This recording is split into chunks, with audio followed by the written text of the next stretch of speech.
very special. Anybody wanted to share anything? Mr. Casparis, did you want to say anything? I don't think the world knows how many people are involved in the process. And this is probably a third of all the people that touched my life that day, not to mention the lay people. We have doctors that are members of the church as well that played a part of that. We had the things that happened at the hospital to get me through ER and into OR, I'm told, was like lightning fast. I mean, this was a divine thing. We certainly believe that in this church, that God causes things like that to happen. And so I'm grateful that all of you were a part, but there's such a large group of people out there. So now I have to live up to that. Based on the attendance, it seems you have. Yeah. Thank you all very much for not only you guys that are professionals, but for my friends and other family here at the church. Thank you, sir. Very humbly. Yes, sir. All right. Well, with that, we have some refreshments. So please, also the least important person in the room today. These impact reunions are incredibly special. They're not just special for the fact that we get to have you here today, Mr. Casparis, and Good to be here. It's wonderful to have you. Not just special in the fact that we get to be with you here. You're up, you're talking, socializing with us, but in the first responder community, it is a rarity that we get the blessing and the opportunity to meet with those who undergo unfortunate circumstances in the community, and then we get to see them come out on the other side, especially as well as you are today. So as much of it as it is a blessing for you to be up and walking around and moving, interacting, it is equally, if not feels greater for us to have that closure and know that the impact of the fine men and women here today who were there for that call and helped you along the way, that's an incredible gift for us too. So thank you for being here. Thank you for being willing to share that time with us. Normally, with these impact reunions, impact awards, these are opportunities for us to meet with the individual involved who underwent the event, the first responders, and I sort of have a rough script that I go off of from the repetitive aspect of being able to get out there and host a few of these for different things. However, as part of the discovery of this incident, we had a wonderful summary typed out by, as I understand it, a retired HPD commander. Yes, sir. And church member you were there on that day, correct? Yes. Perfect. So we have a very well written summary that just really goes through the incident. I'll add a few things to the end of it. We have Dr. Patrick, our medical director, here who will also contribute some things to it. But I'd like to read this for you all today, for those of you who haven't had the opportunity to read it, and kind of just goes over the day and what occurred. So on Sunday morning, August 11th of 2024, Investigator John Buckholtz and Investigator Brent Steward, employees of the Montgomery County DA's office, as well as Chief Troye Dunlap, Chief of Police of the Shenandoah Police Department, were working in an extra job capacity providing security and law enforcement services for West Conroe Baptist Church. Securing the sprawling West Conroe Baptist Church campus and providing for the safety of over 900 church members and visitors attending services each Sunday requires a high degree of concentration necessary to maintain situational awareness, the key for rapid response to critical or unpredictable events. Investigators Buckholtz and Steward and Chief Dunlap have mastered the unique ability to maintain a high degree of situational awareness while simultaneously being personal and approachable to those they serve. Each Sunday morning, these three professionals take the time to greet those with whom they come into contact. Midway through the first worship service at approximately 8:30 a.m., Investigator Buckholtz observed Mr. Lamar Casparis, a church member, exit the sanctuary. Mr. Casparis took a seat in the foyer where Investigator Buckholtz was assigned. Because Investigator Buckholtz has taken the time and effort to become familiar with so many church members, He knew this behavior was unusual for Mr. Casparis, as he rarely left a worship service early. After several minutes, Mr. Casparis rose from the chair and walked out into the parking lot. As he rose, Investigator Buckholtz noticed that the back of Mr. Casparis' shirt was drenched in sweat.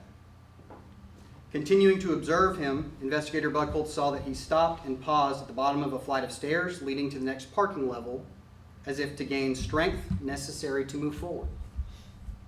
Once Mr. Casparis reached the next parking level, Investigator Buckholtz watched him get into his car. It appeared that Mr. Casparis was either going to drive away or perhaps wait in his car until Bible study, which would meet the next hour. During the second worship service at approximately 11:30 a.m., Investigator Buckholtz saw that Mr. Casparis' car was still in the parking lot. Because Investigator Buckholtz has taken the time to observe and learn the routines of many church members, knowing Mr. Casparis usually left the church property at the conclusion of his life group, and before the start of the second worship service, he became concerned about this unusual situation and decided to investigate. Very appropriate for somebody named Investigator Buckholtz, I believe. Investigator Buckholtz went to the car, but could not see inside very well due to the bright sunlight and tinted windows. After repositioning to get a better view, he saw Mr. Casparis in the driver's seat. He appeared to be asleep. After tapping on the window, but getting no response, Investigator Buckholtz attempted to open the car doors, but they were all locked. The car engine was not running. The car was in direct sunlight without the benefit of any shade, and the temperature outside was approximately 92 degrees.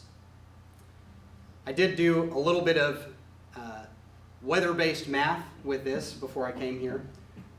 In a Texas 92-degree summer, it takes approximately 15 minutes for the internal temperature of a car to reach 115 degrees. So, very important not to sit in that environment for a long time. Because Investigator Buckholtz could not rouse Mr. Casparis in fearing for his health, he radioed Investigator Brent Steward and summoned him to the scene. Hearing the radio call, Chief Troye Dunlap also responded. Investigator Buckholtz called for an ambulance while the Investigator Steward and Chief Dunlap used an ASP baton, shattered a window, and gained entry into the car. After unlocking the driver's door and turning on the car's air conditioner, Investigator Buckholtz saw that Mr. Casparis' breathing was very shallow. He grabbed Mr. Casparis, who was very hot, shook him, and called out to him using his first name in the hopes of getting a response. Mr. Casparis was able to slightly open one eye. When asked by Investigator Buckholtz if he recognized him, he barely nodded yes and then immediately returned to his unconscious state. Investigator Buckholtz and Steward and Chief Dunlap positioned themselves to direct the arriving ambulance, these folks here, while continuing to monitor Mr. Casparis until transitioning his care to the ambulance crew. He was immediately transported to a local hospital where he underwent emergency surgery for his life-threatening situation. 2 weeks later, Mr. Casparis was able to return to West Conroe Baptist Church to sing in the choir and to participate in the worship service, surrounded by his grateful and loving church family. If not for the exceptional situational awareness displayed by Investigator Buckholtz, as well as the quick responses of Investigator Steward and Chief Dunlap, it is a near certainty, and while I am reading this near word for word, sir, I absolutely agree with you. It is a near certainty that he would likely have succumbed to either heat stroke or to his critical medical event, which struck him that Sunday morning. Therefore, it was the pleasure of this gentleman here to commend Investigator John Buckholtz, Investigator Brent Steward, and Chief of Police Troye Dunlap for their life-saving actions they took on Sunday, August 11th, 2024. Their actions bring great credit to themselves, the Shenandoah Police Department, and to the Montgomery County District Attorney's Office. In theme of that, with our impact reunions, we have impact awards. These are not given out frequently by MCHD in Montgomery County. We may host at most 4 or 5 of these on an annual basis, and they truly have to represent critical thinking skills, jumping into action, and a measurable outcome, which I think, Mr. Casparis, your presence here today is just that, a profoundly measurable outcome. So with that, it is my pleasure to thank and recognize each of you involved that day. Investigators, chief, the crew, both the fire crew, the EMS crew who responded, took over care, and got Mr. Casparis to definitive care for his life-threatening event. I truly believe without the situational awareness and the full chain of first responders working together to take care of Mr. Casparis, that those words ring very, very true. He would not be with us here today. So thank you all for doing what you do. Thank you for being out there. Thank you for recognizing the situation, acting quickly, and taking great care of Mr. Casparis.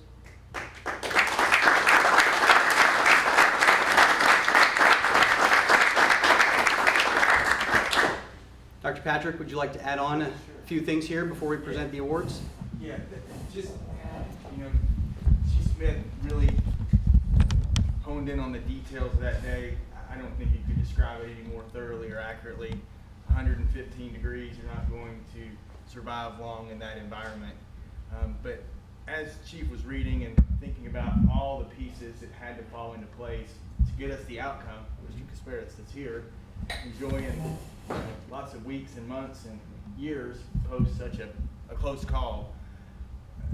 What's really special to me is that when you think about our law enforcement partners, our bystanders, we'd be remiss if we didn't mention our dispatch call takers that took the 911 call and directed the crews, both fire and EMS, to the scene. As a fellow emergency physician here in the county, I know that the hospital folks were vital to your survival as well. The emergency physicians, the surgeons, the physical therapists, occupational therapists, nurses, all the people that were involved. What we have in this county is an amazing system of care, system of health care. And us at MCHD, the folks that I work every day, we're proud of that. The 13 fire departments that we work with as well. We're really lucky to have what we have here. And I think this is the full picture of what that means. It means that our folks are out walking around, spending time with their family, their church family, their loved ones. And for us, and I'm going to speak as an emergency physician, and I know the paramedics here at the table, the firefighters here at the table, to go back with where Chief Smith started, we see a lot of folks that pass through, and we do our best to duct tape, hold the line, prevent the crash, resuscitate, critically monitor our patients, but rarely do we see the outcome. And so to be able to actually sit down with the community members, to sit down with our patients, and the folks that help bridge the gap both before and after, it's very, very special. So I know I'll speak for y'all here at the table with me. These sort of events, not every day works out that way. And this week has been a particularly tough week in the service. We've had some very trying and difficult cases, and I know that they fall on all of us at various times. But to be able to see that what we do matters to folks like Mr. Casparis, that's beyond special. And so I think those difficult cases, they drain the gas tank. This fills it back up. So thank you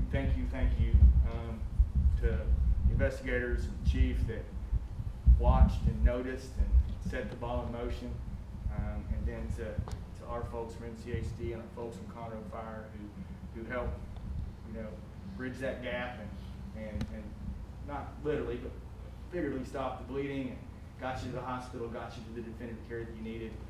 To be able to play a role there and then to meet back on the other end, pretty special. So thank y'all. Something very special that we hold dear to us at MCHD is we have a wall. We call it our save wall at our headquarters. And on that wall are placards and placards and placards of folks that we've been able to participate in their care to help bring them back from cardiac arrest, from folks who experience strokes, heart attacks, and have come out on the other side. And that is so impactful for us. To be able to walk by every day and have a constant recognition of why law enforcement, fire, EMS, why we get the privilege of doing what we get to do in the community is right there in front of us. So with that, we'll present these impact awards. So as I call your name, please come up, don't be shy. And if you'll stay up here, we'll take a group picture. And with that picture, that will go on one of our plaques for our impact award, which has Mr. Casparis, your name on it, sir, as a reminder. And we get to place that picture there so that every time we get to walk by the main lobby of our headquarters, you will be up there as a constant reminder for what the endless hours of training, sleepless nights, dedication, time away from family is all about. So, thank you. So with that, first we have, and forgive me, I understand there's been a few title changes since the event occurred. So I'll try to make sure that I get your correct title. So we'll start with the one that I'm very familiar with here, Chief John Buckholtz.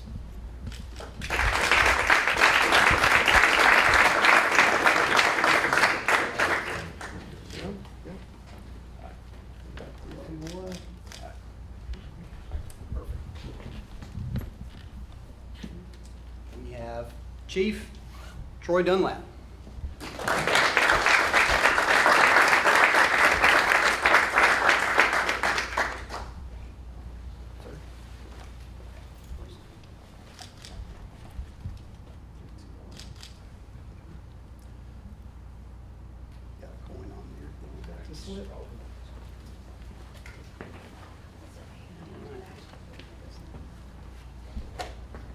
Same title, did we?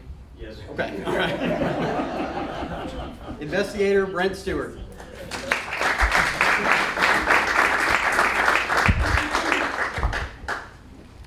Sir, congratulations. Thank you. Thank you.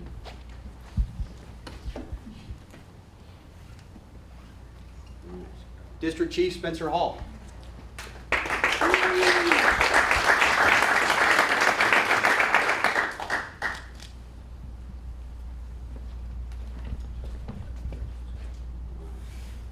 Can't go without recognizing, to Dr. Patrick's point, our alarm personnel. The alarm call taker who spoke with you all that day is Miss Christina Luttrell. I don't believe she was able to make it, but she will also receive one of the impact awards. So.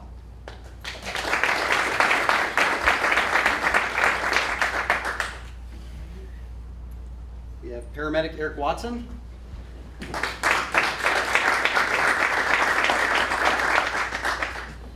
Congratulations, sir. Good job.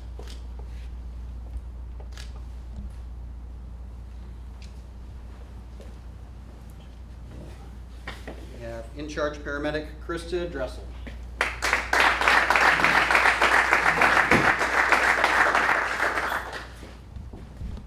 job.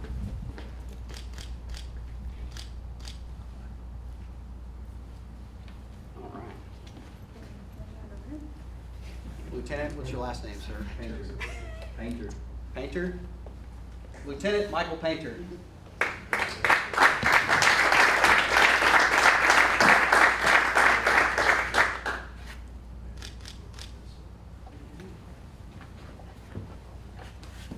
You are, sir? Becker. Becker.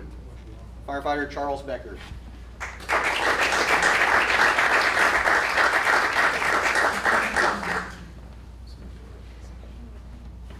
And Trevor Mathis, was he? Okay, but he was with you all? Yes, sir. Yes, sir. Okay, so firefighter, EO? Yeah, no. EO. All right. Title, like I said, title changes. This one will go to EO Trevor Mathis. He's not here today, but he will also receive one of these awards. So, great reminder is seeing you up there with them. So when we get that picture up on the wall. Now, I'm sorry to do this. I like Chief. You survived all of that. You'll survive one more picture. We'll just get you up here real quick. Right in center. I'm gonna stand back with you, Ted, please. Again, I'm just meat on a stick. Alright, everybody, Yeah, 3, 2, 1. All right. let's do one more. 1, 2, 3. Perfect. Hey, before we leave, I want to say one thing. This is important for me to say. Lamar, I've shared this with him, but that day, there's 400 or 500 cars in the parking lot. There's 600, 700 people here coming in and coming out. You know, I appreciate the nice things in the letter, but the fact is, there's a lot of distractions and a lot of things happening when this is going on. I was mid-conversation when my attention was drawn to that car that was there, and immediately knew something was wrong. When I went to the car and I saw him in there, I first thought he was, I thought he was already gone, to be honest, until I saw the sweat on his hand, and we were just beating on the windows. It was hard to break that window, but I'll tell you this, and I speak for these men here, and Brent and I have quite a history because this is not the first time we've been involved in something like this, but I will say that we were hands and feet. This was the Holy Spirit moment. My attention was drawn to that car for a reason, and it wasn't anything but the Holy Spirit bringing us to action, putting hands and feet on the street, and that's the reason he's here, to be fair.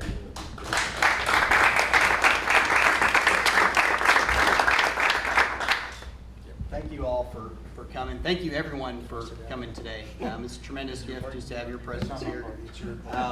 Last